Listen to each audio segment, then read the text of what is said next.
Vamos a ver ahora las formas, ¿no? Más que nada sus características de cada de sus tres formas, ¿no? Vamos a ver de la mastigote, que es que es en células humanas, ¿no? Que vemos que es una forma redondeada de 2 a 4. Su flagelo es corto, ya expliqué. Tiene un núcleo prominente y tiene un kinetoplasma, ¿no? La forma reproductiva es por división binaria y tiene una forma, ¿no? Intracelular. Siguiente. Ahora vamos a ver sobre el epimastigote, ¿no? Que tiene una forma reproductiva en insecto. Ahí vemos que su célula es alongada, ¿no? De 20 a 40. También tiene núcleo, pero su núcleo está cerca al kinetoplasma. Plasto. Flagelo es más largo y tiene una forma, ¿no? Es extracelular. Se produce por división también binaria. Se le encuentra en insectos, como ya mencioné. Ahí es donde produce su replicación, ¿no? Siguiente. Y la forma trepimastigote, ¿no? Que donde ahí no se replica. Que vemos que es una célula alargada y algo delgada, ¿no? También tiene un núcleo bien prominente y tiene en la pared central, ¿no? Vemos que también tiene un kinetoplasto en la parte superior, a diferencia de los otros. Tiene un flagelo que se inicia, ¿no? En el kinetoplasto, que bordea la membrana ondulante, ¿no? Hacia el extremo exterior y emergente como un flagelo corto y libre. También vamos a ver que tiene una forma extracelular y, como ya mencioné, no se replica, no se reproduce. El siguiente.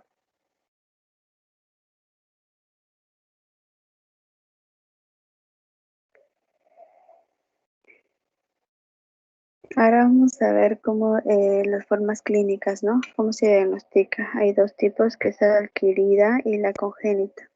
Vamos a ver que la adquirida es en la fase aguda. Podemos ver que es el adenopatías, esplenomegalia, hepatomegalia, meningoencefalitis, ¿no? Y también tiene la fase latente, que es el hallazgo de memoria inmunológica, ¿no? También está la fase crónica, que es sobre arritmias, cardiomegalia, aneurisma aórtico, megaesófago, el megacolon, ¿no? También en la parte congénita vemos que pesa menor, ¿no? A 2.500 gramos. También vemos que es el aumento del hígado, ¿no? Aumento del volumen del hígado y del vaso y eleva su número de linfocitos, ¿no? Y afecta a veces al compromiso cardíaco. Siguiente.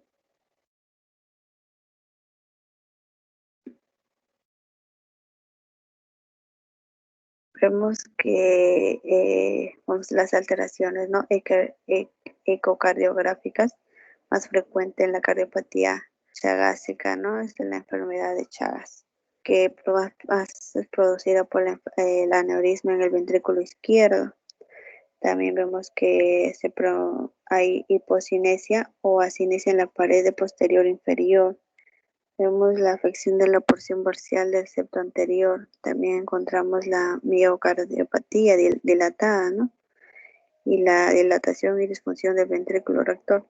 Todo esto encontramos en la revista, ¿no? de cardiología del 2007. Siguiente. Tenemos un caso que hemos encontrado acá en Perú, fue en Cajamarca, que fue un caso agudo, que tiene, como vemos ahí la niña, tiene un signo de romaña. Ese signo de romaña, ¿no? Que es la inflamación del párpado derecho, ¿no? Vemos que, como ya mencioné, que esta enfermedad se produce en zonas de calor. Vemos que Cajamarca hace calor, ¿no? Y ahí está reproducido por el chinche, ¿no?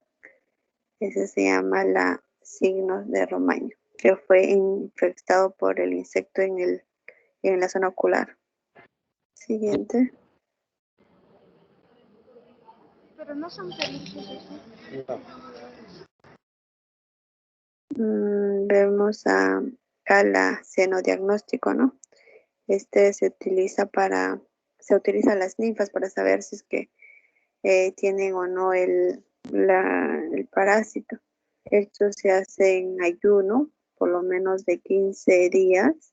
A los linfas o insectos se les deja alimentar se le deja alimentar, ¿no? Del sospechoso, como vemos ahí en el brazo, por 20 minutos o hasta que las ninfas hayan aumentado de volumen. Después de eso, 30 días, se le examina, ¿no? En el microscopio una muestra de heces de los tripanosoma, ¿no? O sea, del insecto. Se les hace una muestra de heces, y eso se ve si es que el insecto tiene o no el parásito. Siguiente.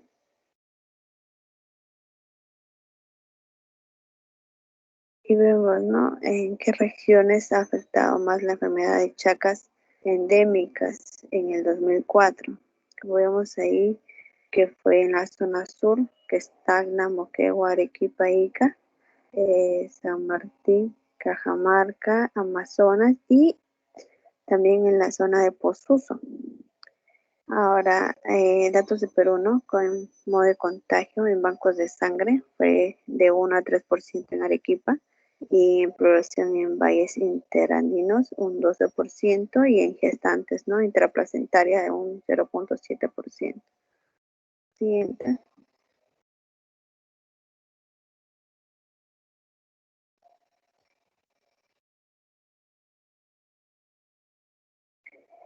Como ya mencioné, un dato más reciente fue en la ciudad de Posuso, en una enfermedad de Chagas en la selva central, que fue por un Plantronchilus geniculatatus, que fue una niña de 6 años con un mes de fiebre.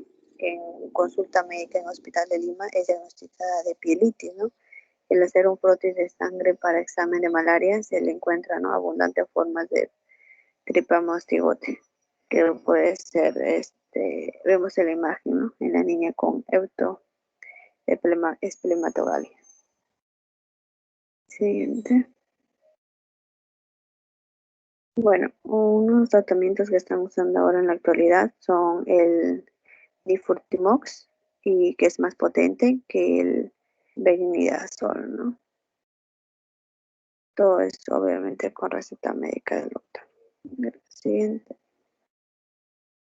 Eso es todo, doctor.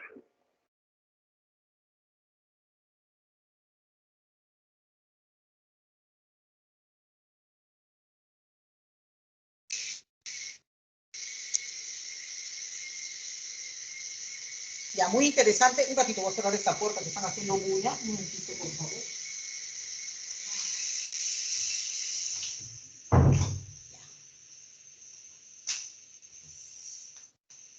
Ya, muy interesante. Mire, hablar sobre la enfermedad de Chagas es una enfermedad realmente que nosotros vemos con mucha frecuencia en el Perú. Sí es cierto que el reporte hay un subregistro de la enfermedad de Chagas. ¿Cuándo nos damos cuenta, al menos los médicos internistas, cuando el paciente es portador de la enfermedad de Chagas? Uno, cuando van a donar. Cuando vamos a donar sangre, te sacan para todo, HIV, por todas las enfermedades de transmisión sexual, todas las prácticas, pero también sacan dosaje del tripanosoma. En este caso, anticuerpos contra el tripanosoma, contra la enfermedad de Chagas.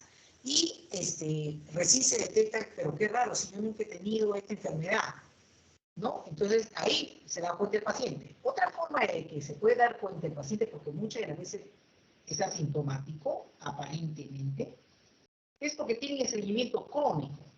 Acuérdense que lo que dijo su compañera, produce alteraciones a nivel intestinal y puede producir un dólico colon. Paciente no es el dólico colon lo frecuente que sea de la serranía, no es algo que es muy frecuente, ¿no? En pacientes de la altura, pero en pacientes que no son de la altura y de pronto han viajado, han trabajado, han estado en esas zonas endémicas, lógicamente, y tienen un dólico colon, entonces hay que tener una sospecha, sobre todo cuando presentan unos vólvulos.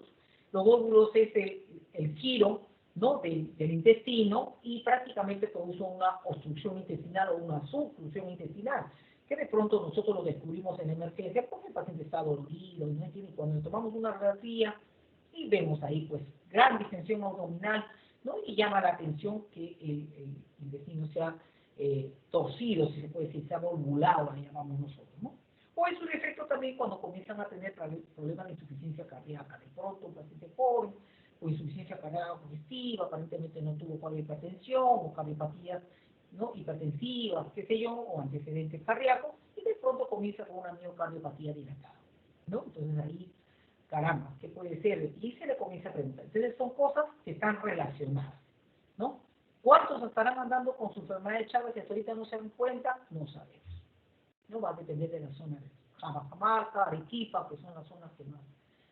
Muy bien, muy interesante el vanosoma, sobre todo porque ya empezamos con los vectores, ¿no? Con los vectores. Como dice su compañera, no es portador, ¿eh? Lo que pasa es que él, a la hora de la exposición, como produce irritación a nivel de la piel, lógicamente, ¿qué hace uno? Cuando produce irritación, ahí mismo se rasca, ¿no? Y en el raspado, a la hora que ha hecho su deposición en este teratoma infesta, inmediatamente pasa, ¿no? el parásito hacia el torrente sanguíneo. Y ahí la contaminación y todo el ciclo que ustedes ya han visto. Muy bien. ¿Quién sigue, Pedrito, para ir avanzando? Porque ya estamos sobre... Doctora, sí, género de Ahora, Hispania con Isabel Nakamura. Leishman. Perfecto. Otra enfermedad muy endémica, correcto.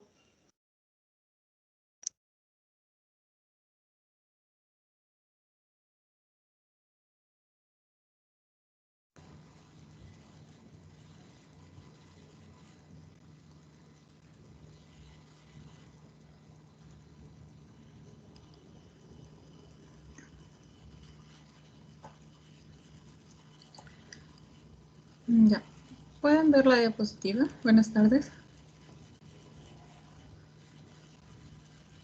Buenas tardes, Isabela. Sí se puede ver la diapositiva, ¿no?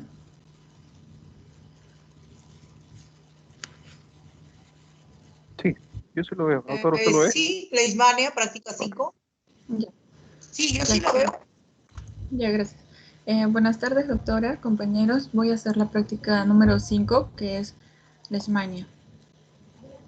Primero empezaré con la taxonomía. La Leishmania es un organismo eucariota del reino protista, un protozoario unicelular que pertenece al filum de la Sarcomazigófora, de la clase Zoomazigófora, que se caracteriza por la presencia de un flagelo. Como parte del orden Kinetoplastida, posee un cinetoplasto. Esta es una organela compuesta por un centriolo y una mitocondria. Se tiende a clasificar en subgéneros. Estos tres tipos de subgéneros se han clasificado de acuerdo al sitio en el que el parásito se desarrolla, siendo el vector un insecto. El primero es la Sauroleishmania, que se caracteriza por desarrollarse en una región de hipopilórica posterior al píloro. La leishmania es en la región suprapilórica anterior al píloro, y la Benian es peripilórica, pues su desarrollo... Por un momento se fue, parece que el... No sé, pero ya ahora. Disculpa, Isabelita, lo que pasa es que por un momento se me fue, parece que el internet y no escuchaba. Ahora ya te escucho, ya te escucho. Continúa nomás.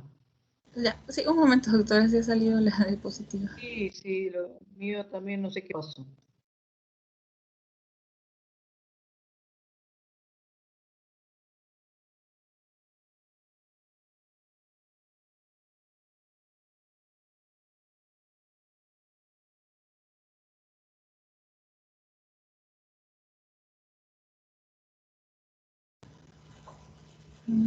¿Me escucha? ¿Se puede ver? Sí te escuchamos, taxonomía, subgéneros. Está bien. Ya, empezaré de acá. Ya, estos 3 subgéneros de Leishmania se han clasificado de acuerdo al sitio en el que el parásito se desarrolla, siendo el vector un insecto. El primero es la Sauroleishmania, que se caracteriza por desarrollarse en la región hipopilórica posterior al píloro.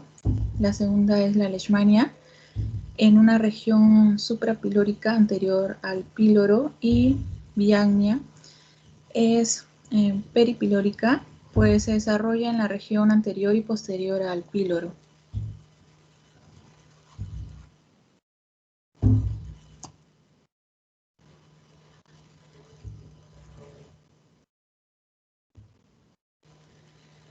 Esta es una de las clasificaciones propuestas más actuales, donde se reconocen 21 especies patogénicas, son las que están de color negro.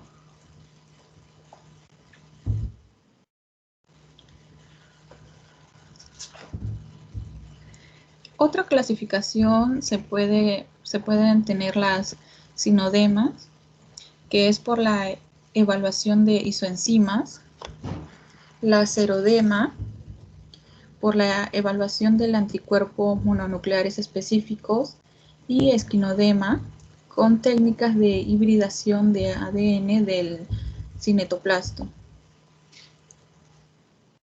Una manera simple también de clasificar esta especie patogénica es según donde ocurre la enfermedad. Están las leishmaniasis del Viejo Mundo y las del Nuevo Mundo. Las del Viejo Mundo van a estar en el hemisferio oeste y también involucra Asia, África, el sur de Europa. Por otro lado está la leishmaniasis del Nuevo Mundo, que es endémica en el hemisferio oeste, sur, centro de Texas, América Central y Sudamérica. Para fines prácticos también se puede relacionar a síndromes clínicos asociados a cada complejo de leishmania. Por ejemplo, la leishmaniasis cutánea se asocia a especies tanto del Viejo como del Nuevo Mundo. Hay formas menos comunes también de leishmaniasis cutáneas, por ejemplo, la leishmaniasis recidivans en el complejo trópica, y las leishmaniasis cutáneas difusas en los complejos mexicana y guayanensis. En cuanto a la morfología, este es un parásito dimórfico, es decir, presenta un ciclo biológico principalmente de 2 formas, que es el amastigote y el promastigote. El amastigote tiene una forma redonda, es el estadio diagnóstico y la forma intracelular obligada de la leishmania. Puede encontrarse dentro del macrófago y puede producirse por fisión binaria. Es distinguible por tener un núcleo excéntrico y presencia de un cinetoplasto en forma de bastón.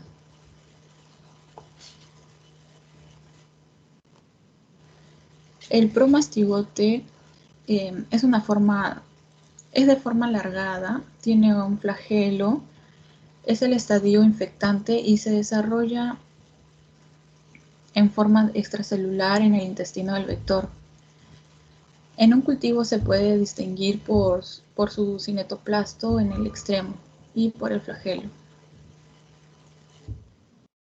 En cuanto al ciclo biológico, bueno, este es todo el ciclo que lo voy a desarrollar uno por uno.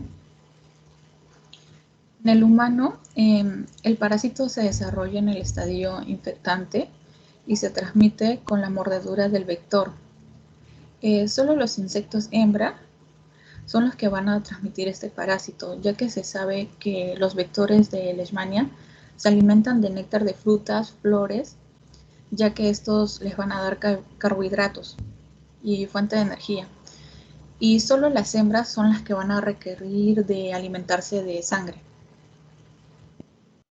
Una vez que el insecto ha inyectado los promastigotes metacíclicos Estos van a ser reconocidos por macrófagos u otras células fagocíticas.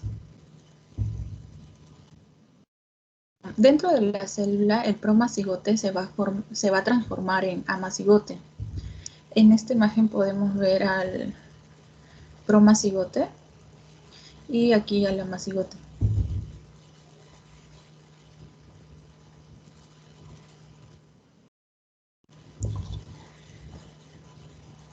Los fagolisosomas se van a multiplicar por fisión binaria. En la imagen se pueden ver los fagolisosomas y la presencia de múltiples parásitos de Leishmania en la forma de amacigote. Esta célula puede llegar a romperse por la cantidad de parásitos replicados y se pueden diseminar por la vía linfática o sanguínea e invadir de esta forma otras células. Las manifestaciones clínicas van a depender de la especie patogénica para diseminarse a otras áreas como la piel, la mucosa o vísceras, y es por esto la clasificación de las formas cutánea, mucosa y visceral.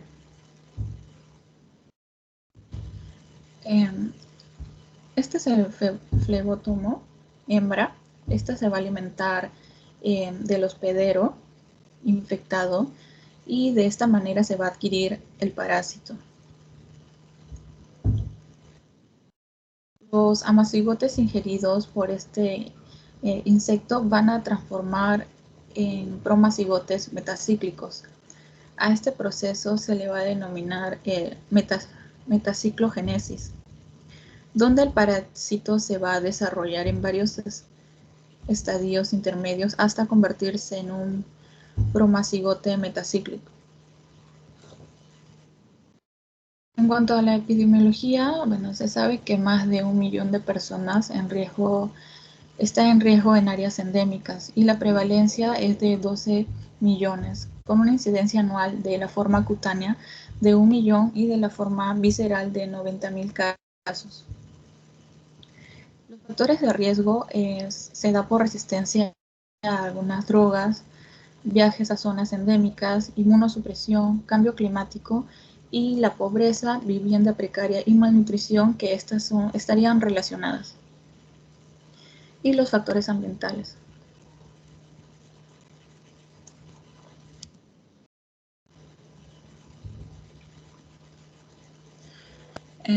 La distribución geográfica de los vectores y reservorios depende de la especie del parásito y del género del vector. En el caso de la leishmaniasis visceral, los reservorios van a ser el perro y los humanos. En el caso de la leishmaniasis cutánea, principalmente son los roedores humanos y perros. En el Perú, por ejemplo, los principales vectores son la ayacuchensis, la peruensis y la verrucarum. Acá hay otros nombres también que se le dan en el Perú, como en Huánuco se le dice la manta blanca o angelillos, en Ayacucho capa blanca, en Ancash chuspi, Cajamarca lalapo y en Cusco questes. Bueno, acá también pueden ver el mapa con los tipos de leishmania en cada lugar.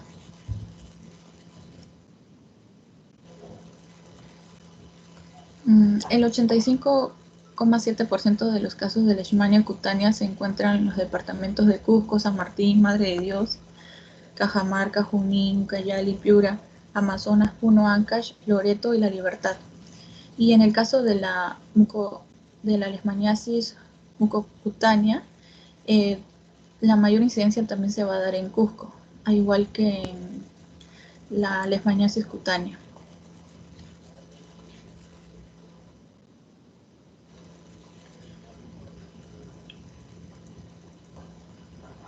Bueno, como había mencionado, según las especies, pueden producirse una infección cutánea, mucocutánea o visceral.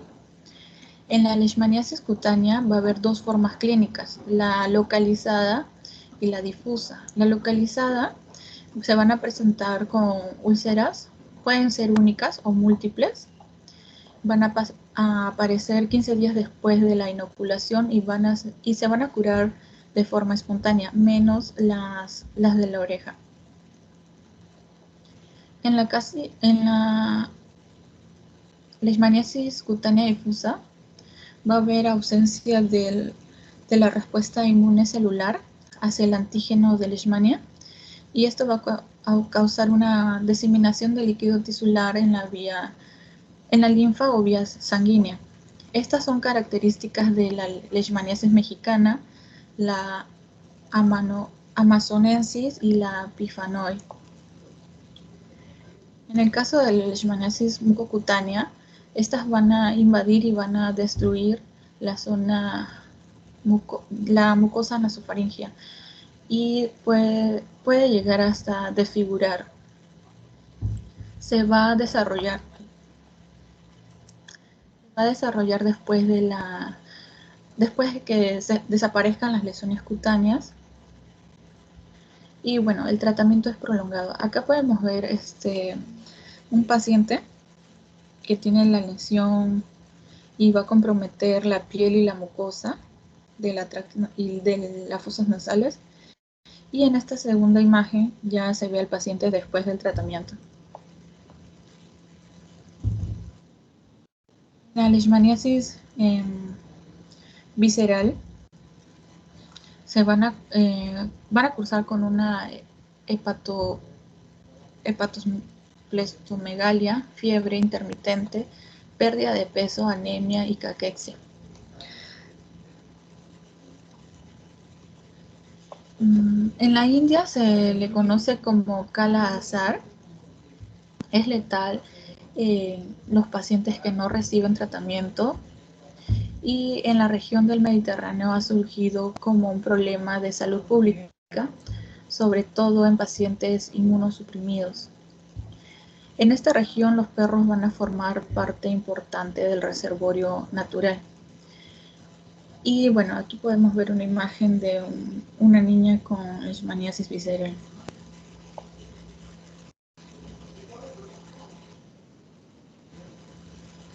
Bueno, acá voy a hacer una comparación de la leishmanía peruviana y brasilensis.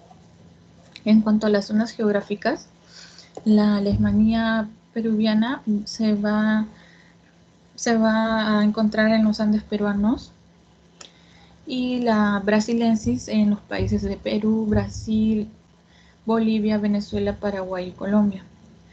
Los huéspedes naturales van a ser en la leishmaniasis peruviana, el perro doméstico, y los vectores van a ser la leucemia peruana o titira. La leishmaniasis peruviana va a ocasionar urta, lesiones cutáneas, y no hay afecciones nasofaríngeas. Y la leishmaniasis brasilensis va a ocasionar lesiones únicas o muy pocas, persistentes, y van a ser desfigurantes. En cuanto al diagnóstico, bueno, vamos a tener la intradermoreacción de Montenegro. Esta prueba de hipersensibilidad celular tardía a antígenos de leishmania. Se va a inyectar 0.1 mililitros de la suspensión y se tiene que evaluar en un eritema en intervalos de 48 a 72 horas. Se va a considerar positivo desde los 5 milímetros o mayor, lo cual puede ser indicativo que si hubo contacto previo. Si es negativo, puede indicar la ausencia de contacto con el parásito o que el paciente está cursando un cuadro clínico de leishmaniasis anérgica, el cual va a ser característico de la forma visceral y cutánea difusa. Es por esta razón que la intradermoreacción de Montenegro se solicita como complemento de otros medios diagnósticos. Otro método de diagnóstico es la observación al microscopio, que se realiza por improntas tomadas de las lesiones ulceradas, y se van a fijar estas con alcohol y van a ser teñidas con giemsa.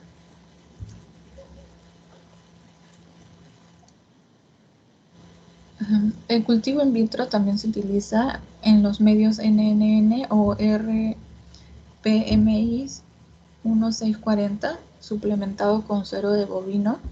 Estas van a estar a 22 grados, de 22 a 28 grados centígrados por 4 semanas y se va a ir observando la presencia de promastigotes. Bueno, acá podemos ver lo que se vería en un cultivo in vitro. También se pueden hacer pruebas serológicas como la prueba de ELISA, la inmunoelectrotransferencia, la inmunofluorescencia indirecta, la inmunohistoquímica con anticuerpos anti-leishmaniana. Esta imagen de acá es un ejemplo de esta prueba.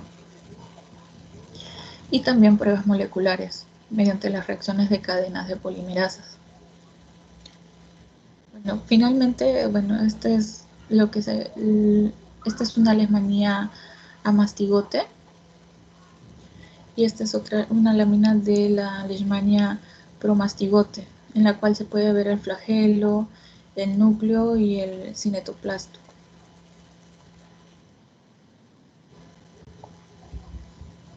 Es todo, doctora.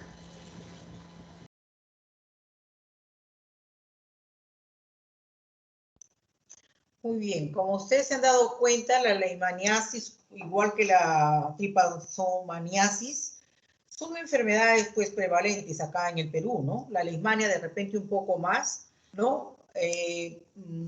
Lo ha explicado muy bien su compañera, ¿no? Los vectores, el transmisor, el hospedador, pero ¿cómo podemos darnos cuenta que estamos frente a una leishmania? Porque nosotros, aquellos que por ejemplo trabajamos en Lima, no nos vamos a dar cuenta. Son esas heridas que no curan. Habitualmente uno examina a los pacientes si hay unas heridas que pasan desapercibidas. No, esa herida la tengo crónicamente enferma porque ya yo tengo úlcera crónica y esta es una herida que no me sana, una cosa así. Entonces, hay que tenerle en cuenta esas heridas crónicas que no tienen y que más bien van ampliando y deformando, como bien ha puesto su compañera esas diapositivas, ¿no? En la deformación que hay. Lo bueno es que tiene tratamiento y tiene cura. Claro, puede dejar una deformación, sí, en la zona de la picadura, siempre y cuando haya no atravesado más de la piel de la epidermis, lógicamente va a dejar lesiones, pero al menos sí va a tener cura, que es lo más importante. ¿Correcto? No dejar de pensar porque esta enfermedad, como les digo, es, como se llama, endémica, sobre todo en la zona donde ha hablado su compañera, y lo tenemos que pensar. Aquellos que se van a lo que es ¿cómo se llama? ¿Cómo se llama? Después del internado, su CEBU, ¿no? Que van a hacer un año, se van a dar cuenta de varias de estos tipos de enfermedades que generalmente no lo vamos a ver en el Perú, excepto, en Lima, sino cuando estamos más o menos trabajando en el 2 de mayo, ¿no? Que es el que ha tenido oportunidad de cantidad de leishmaniasis que hay en el Perú, porque todo lo reportan a Lima, ¿no? Y el Ministerio de Salud aporta el medicamento. En la zona donde hay las endemias, ahí sí hay el medicamento, ¿no? Pero hay que pensarlo. Si no lo pensamos, no vamos a hacer el diagnóstico. Muy bien, Pedrito. ¿Quién le toca exponer más? Continúa Jocelyn Astor con Balantidium coli. Balantidium coli. Ajá, del cerdo. Parásito del cerdo. Ya, perfecto. Doctora, buenas tardes. Y bueno, mi compañera me va a proyectar.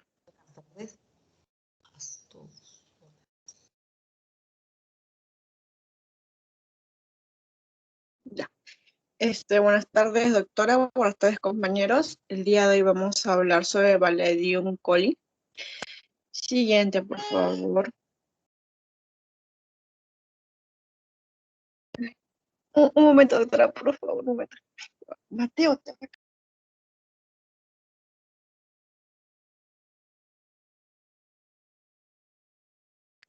Ya, disculpa, doctora. Ya, bueno. Balantidium, primero tenemos que ver que es un reino protista. Es de Psyllium ciliopora, clase Lithosmotea, orden de Vestibuloferida, familia de Balantididae, género Balantidium y especie Balantidium coli, como el nombre científico conocido como Balantidium coli. Más que nada esto fue descubierto por Marce en 1857. ¿Y qué es esto, no? Es un parásito que vive comúnmente en el cerdo, pero se ha encontrado también en ratas y también como en monos. Se considera que en el hombre solamente es un huésped secundario. El Balayium coli, son los cilios, son ciliados solo con una especie como Balayium coli. Es patógeno para el humano. Es un protozoo de gran tamaño y morfología piriforme, cuyo reservorio natural es el cerdo. Siguiente, por favor.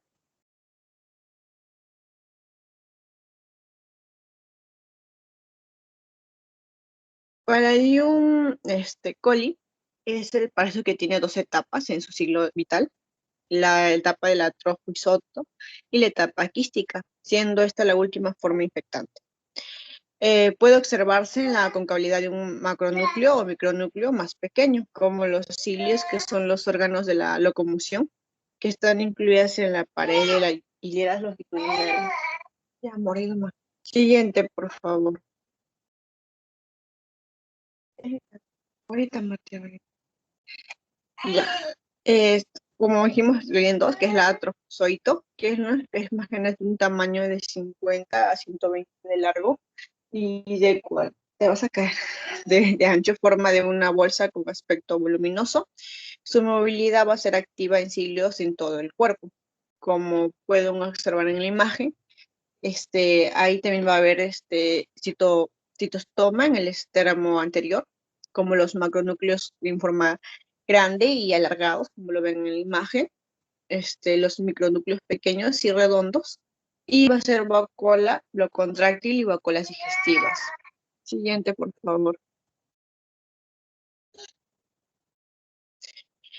Lo que son los quistes tienen un tamaño de promedio de 50 y una forma redondeada. Como pueden observar en la imagen, se ve la vacuola, también tiene micronucleolo y macronucleolo. Y como pueden ver, la pared quística en forma redondeada. Siguiente, por favor. El Balayium coli es un grupo de protozoarios ciliados o cilioros. Es de un gran tamaño que va a estar infectado en el humano y en otros primates, como la habita en el ciego y en el colo. Son exclusivamente parásitos del aparato digestivo, del hospedador de vertebrados e invertebrados. El género Balayium comprende varias especies patógenas para animales, las cuales Balayium coli es la única patología para el hombre. Los cerdos se consideran el hospedador habitual, pero se ha descrito en otros mamíferos también como en peces, aves o anfibios. La mayor parte de estos casos va a identificar más que nada en las zonas tropicales, en las subtropicales de los países de desarrollo y en zonas de áreas rurales. Más que esta infección se ha distribuido mundialmente, que presenta infección en zonas tropicales y subtropicales también. Siguiente, por favor. Epidemiológicamente, es una enfermedad cosmopolita, tiene mayor prevalencia, como lo dijimos, en zonas tropicales. Los vectores son insectos fomites, más que nada de cerdo, es el reservorio natural. Y la mayor fuente de infección va a ser en las heces de los cerdos. Siguiente, por favor. La patogenia. Tenemos que ver que los protozoos van a producir una hialuronasa, en la cual se van a prever la penetración de la mucosa colónica, en la cual las proteínas enzimáticas, como la digestión de las capas de la mucosa del colon, esto puede penetrarse y hacer una invasión tisular, en la cual va a haber formación de accesos de úlceras que pueden tanto así perforar así el intestino. Como podemos ver, van a producir lesiones en la pared del colon del tipo ulceroso con procesos inflamatorios. Las úlceras se van a observar desde el ciego hasta el recto. Ya, hijo, son ulceradas pequeñas y planas y redondeadas. Más tarde, estas lesiones van a crecer y se van a cubrir de fibrina y se van a formar en un halo eritematoso y edematoso. Adicionalmente se puede generar, como dijimos, perforación intestinal. Siguiente, por favor.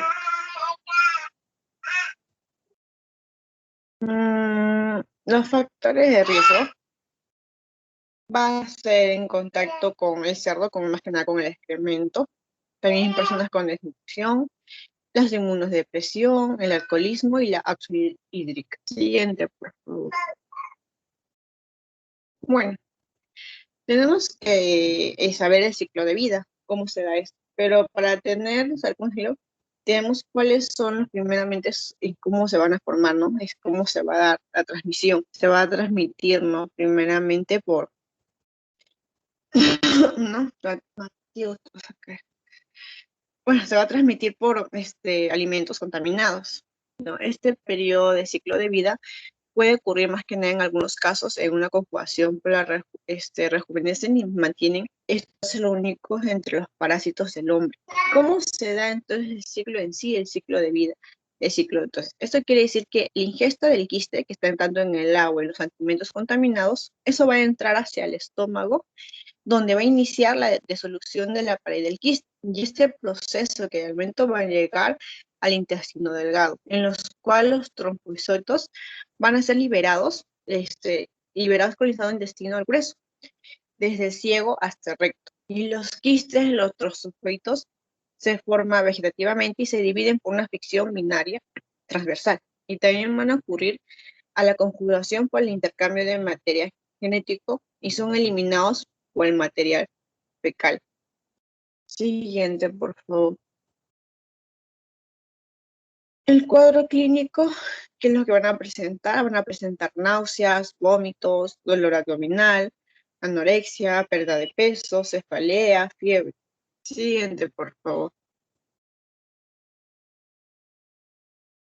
Bueno, tienen que tener en cuenta que para poder nosotros diagnosticar, tomamos una primera muestra. Pueden ser heces bien formadas o también heces líquidas. Siguiente, por favor.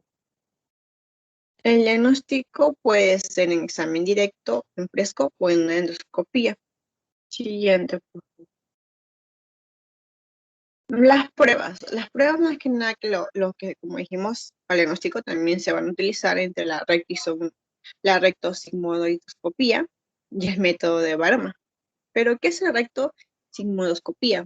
Es más que una exploración médica durante el cual se inspecciona las paredes de las partes final del colon y el recto y en el sigmoide en busca de posibles crecimientos anormales, no llamados como pólipos o tumores en las primeras fases.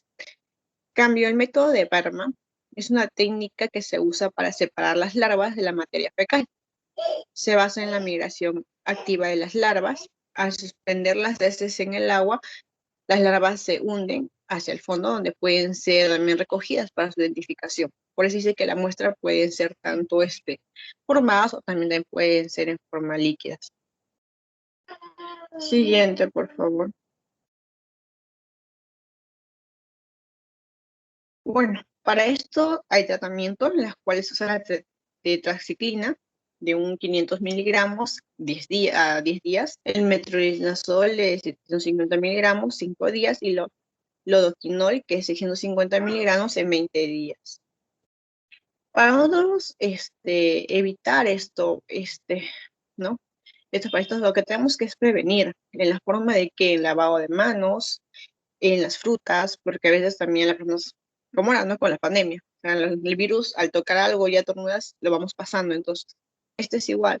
Nosotros no nos lavamos las manos o podemos agarrar cualquier cosa que vamos a comer, entonces ya así nos vamos a infectarnos también, vamos a tener ese parásito. Eso es todo, doctora.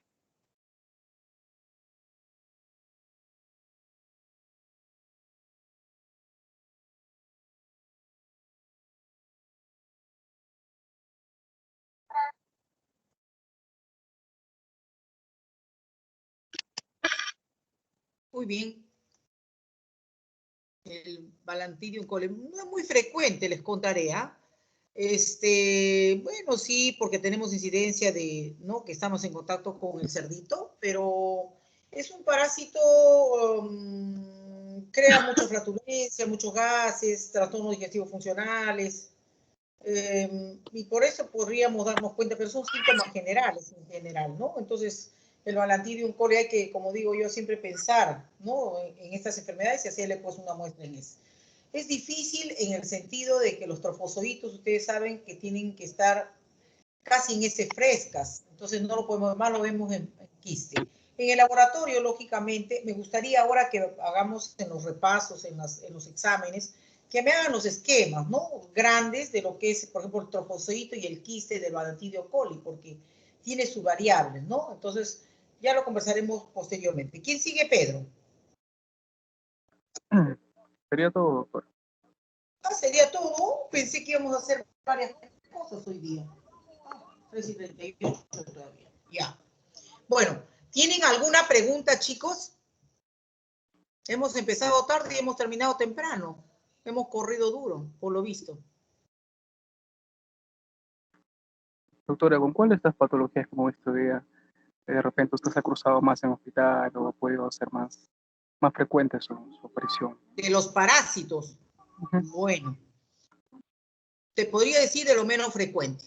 Lo menos frecuente, Balantidium coli, por ejemplo, que sí lo hemos visto en casos muy... Pero lo que más frecuentemente da es la diarrea. Ahora, lógicamente, el Trichomona vaginalis en la parte ginecológica, cuando uno va, ese es frecuente, pero la gente no se da cuenta, ¿no? Pero más la Giardia lambria. La Giardia lambria es uno de los, la incidencia mayor en general en todas las edades de la vida. Si un paciente está contaminado en casa, todos se contaminaron, porque es muy fácil la contaminación, ¿no? En cuanto a la Giardia. A ver, la Entamoeba coli, bueno, son casi saprofitos, la Estamoeba histolítica muy infrecuente, salvo que tenga un absceso hepático, ¿no? En la que estamos preocupados porque tienen bajo de inmunidad, y bueno, por ahí puede haber. La Cantamoeba y la Negleria son parásitos que emergieron hace 4 años, más o menos, cuando hubo pacientes acá en el Perú, en piscinas estancadas, contaminadas, ¿no? En la que no había mucha higiene de cambio de agua, ¿no? Pero sí ha habido, ¿no? El ingreso fue a nivel nasal, bueno, hicieron todo un estudio. Fueron un par de casos que realmente no aumentaron a más, pero siempre la preocupación, sobre todo en zonas donde, por ejemplo, las aguas termales, esa piscina donde todo el mundo se baña y no hay cambios de agua frecuentes o no le echan pues las sustancias para desinfección, ¿no? Y después, ¿qué más? A ver, el tripanosoma solamente lo vemos, como yo soy médico internista, cuando viene el paciente derivado de otras especialidades en la que por algún motivo tuvo que donar sangre y nos dan, ¿no?, los resultados.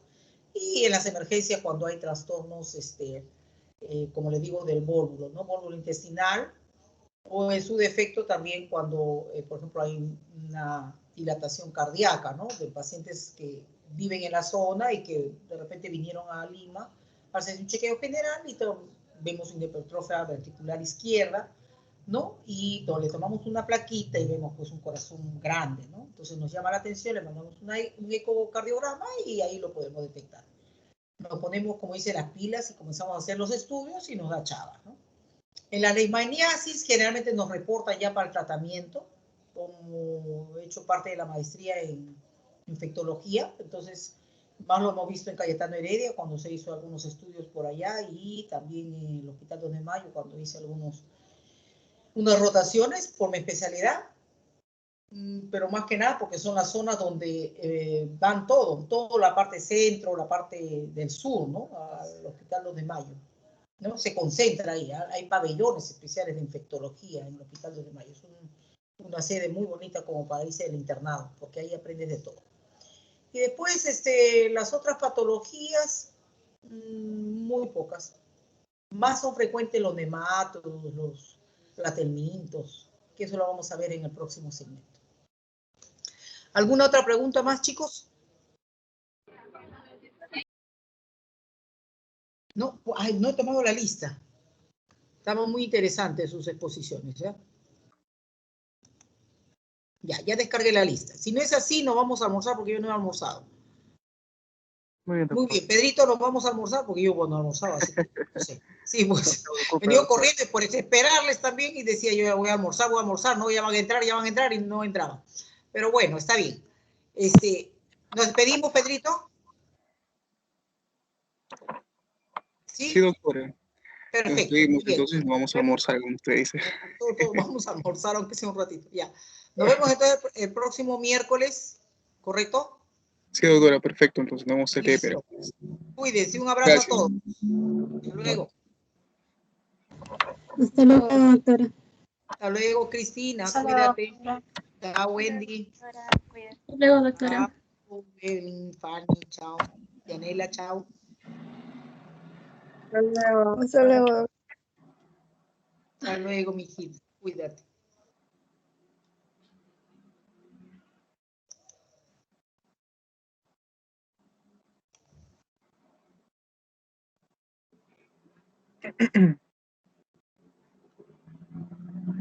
Sí, sí, no te preocupes.